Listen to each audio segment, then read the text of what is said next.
Hi, this is Snoop Dogg, and you're about to see the best sports and entertainment talk show on the internet with your host, Troy Geary, the man who seems to go to every sporting event, and Dave Stevens born without legs, but won 7 Emmys and played college football and minor league baseball. Throw in Will Stein wherever Will Stein is, and you've got a heck of a show. It's the Geary, Stein, and Stevens Show. Faux shizzle.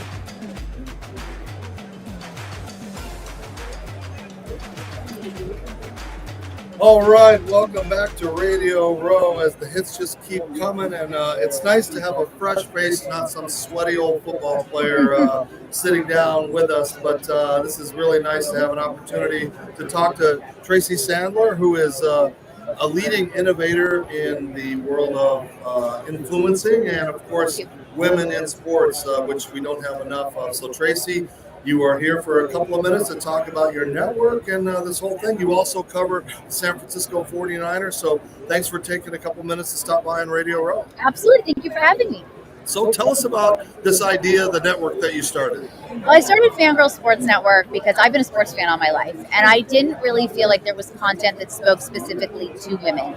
So that has changed, certainly since I've started the network. There are many people doing that now, which is amazing. But we like our content to be funny, informative. We do a bunch of original content, and it's a place where female fans can be whatever fan they want to be. They can be really focused on the lifestyle side. They could be focused on the analysis side. They could just be focused on the funny content side, and they could be focused on all of it. So that is how it began, and we've grown. We've been through a few iterations, but we're in a really good spot right now. Tons of really good original content. I'm very proud of what we built. Do you feel there's still equal opportunity for female journalists, or is it still that old school mentality, man, that women shouldn't be in the locker room or covering sports? I don't think that mentality exists. There are more men working in this than women.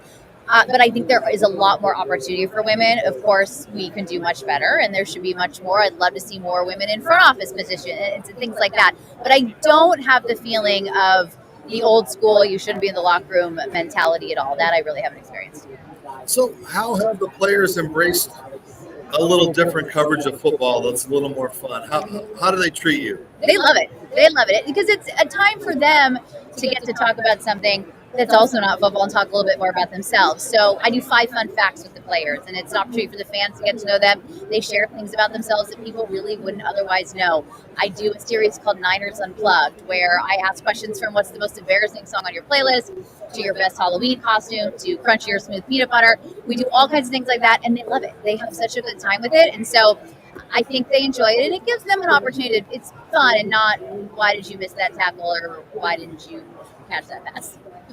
And covering the 49ers, bit of a challenge this year, given that they had higher expectations to be maybe here. Mm-hmm. So what is that like when you've got to deal and create content that's positive in such a negative season?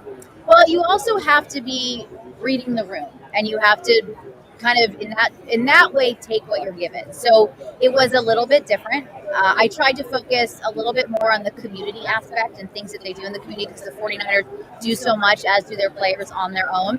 But the season was what it was, and there were a lot of injuries. There were a lot of off the field tragedies that happened. They did not play particularly well, and that kind of is what it is. You can't escape that. And so, much of my job is reporting the news and the analysis. And in terms of the quote-unquote fun content, I just tried to read the room every week on what people were up for, and like I said, focus a little bit more on all the community stuff that the team has been doing.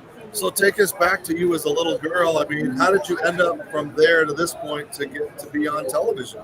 So I grew up a 49ers fan. It's changed obviously now that I'm a beat reporter, but I grew up a 49ers fan. I grew up loving sports, really from the time I was a little girl. And so that's really where it came from. I used to work at Fox Sports right after college. I then worked in politics for a little while, and then ended up starting my company and just did it. Just kind of did it. I didn't get scared about it. I didn't feel like, I can't do this. I just started it and did it, and here we are. So what do you want to be when you grow up?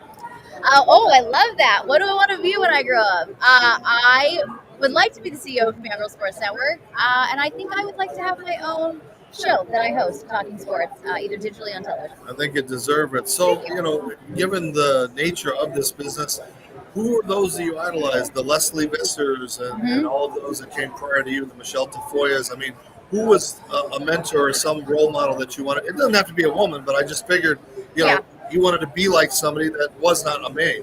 Absolutely. Well, Pam Oliver, a huge one I grew up watching all the time. Tracy Wolfson, who is not, we're not that far apart, but she went to Michigan and I went to Michigan. So that was somebody I always admired. Obviously Erin Andrews. And then the colleagues I have now, MJ Acosta Ruiz is a star and a very close friend. And I am in awe of her and admire her and go to her for advice all of the time. Joy Taylor is amazing. I mean, there's a lot of these women that work in sports that I love to watch. Erin Coscarelli, people that maybe aren't on national television all the time, but people I love. Taylor Bisciotti, Bridget Condon at the NFL Network. There are so many great women in sports that I learn from. And that like Laura Oakman? Like Laura Oakman. Laura Oakman is, I mean, if you can't see me, I literally just went to hold my heart. Laura Oakman is just a force and has done so much for women in sports. I mean, maybe more than anybody really has ever done for women in sports. Laura is incredible. If you guys aren't familiar with Galvanize, check it out. But she's a star and she is just the absolute best. Again, I keep holding my heart because I just love her. Well, you're promoting the wrong channel, so let's get back to yours and promote yours. How can they see you? How can they follow you? Give us all our socials. Okay, so we have a website, FGSN.com. So there's everything there. Follow us on Instagram at Fangirl Sports Network. I'm on X at Tracy FGSN, on Instagram and TikTok at Tracy Sandler. You can find, if you go to the at Fangirl Sports Network Instagram, you can find everything that you need to find. It will send you to all the places. Isn't that kind of scary that they can find everything about you, almost everything about you well, on the internet? Well, they can find everything about Fangirl and then where to follow me on Instagram. Let's say that. All right, before you go, I don't know if you have to be part of the NFC family since it's an NFC playing in the Super Bowl, but you got to pick, or at least somebody you'd like to see? I don't have a strong rooting interest in this game, but if I had to pick, it's going to be the Chiefs. I cannot pick against Patrick Mahomes. I would like it just because I'm a historian and we've never had 3 in a row, and we'd stop talking about the Patriots for a change. But I think it's also cool to be in a time where we can see history like that. It was the same with the Patriots, Tom Brady, but I'm not picking against Patrick Mahomes. They hated the Bulls when they had their run. 100%. Everybody hates a winner, but you are a winner, and it's great to have you join us today. And speaking of winners, you've won because the Super Bowl's in your backyard next year. What's that going to be like for you? It is going to be crazy, I'm sure. I remember it from, I guess, almost 10 years ago, maybe a little over 10 years ago. It is going to be crazy and busy, but it'll be fun. There's something to that. I spent a lot. I'm based between LA and the Bay, and so it was in LA the last time. There was something nice about at the end of the day going home and not going to a hotel. So that is a nice thing as well. But it's going to be fun, and the 49ers did a great job last time. They've had now 10 years to learn from whatever they needed to learn from, and I think it'll be fun in Santa Clara next year for sure. You guys should definitely check it out. All right. Make sure you go to the Fangirl Sports Network. Tracy doing a great job, not only for women, but for everybody, because it's great to see a different aspect and perspective of the players, and your content creativity is really awesome. So best of luck to you, and you'll get your own show on one of those networks someday. Thank you. I appreciate it. All right. That'll wrap it up for now on Radio Row. We'll have more guests. Continue to follow us and watch us. I'm Dave Stevens. Troy Gary just back from the halftime concert where I don't know if he hung out with Kendrick Lamar, but we'll find out. You're watching Geary, Stein, and Stevens now in the afternoon. We'll talk to you soon. Take care. Well, you didn't.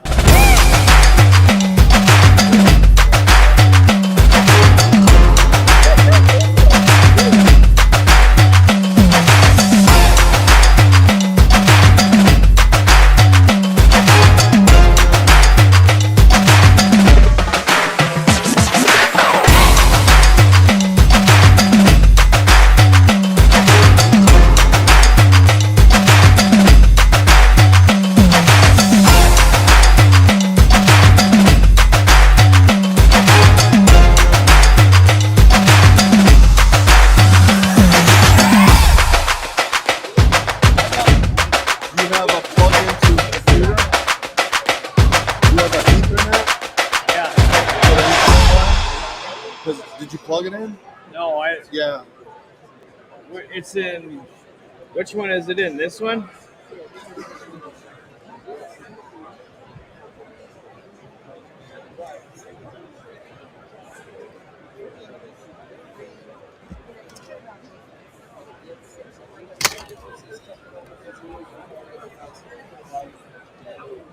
So, but do we have another? That's why I asked you, do you have an Ethernet line? A cord? No. I just got this. That's the problem, because your signal's really washed out because you're going through Wi-Fi and not Ethernet. Oh. So let me just see something here.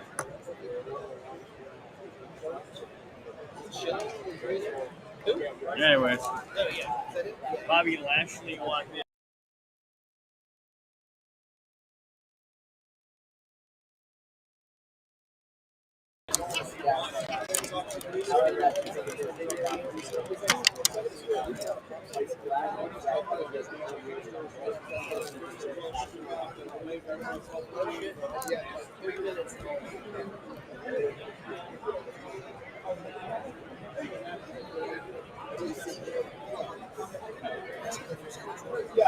I'm eating. You can sit there, yeah. I'm saying you're not live or anything. I just don't want to be like messing up your live.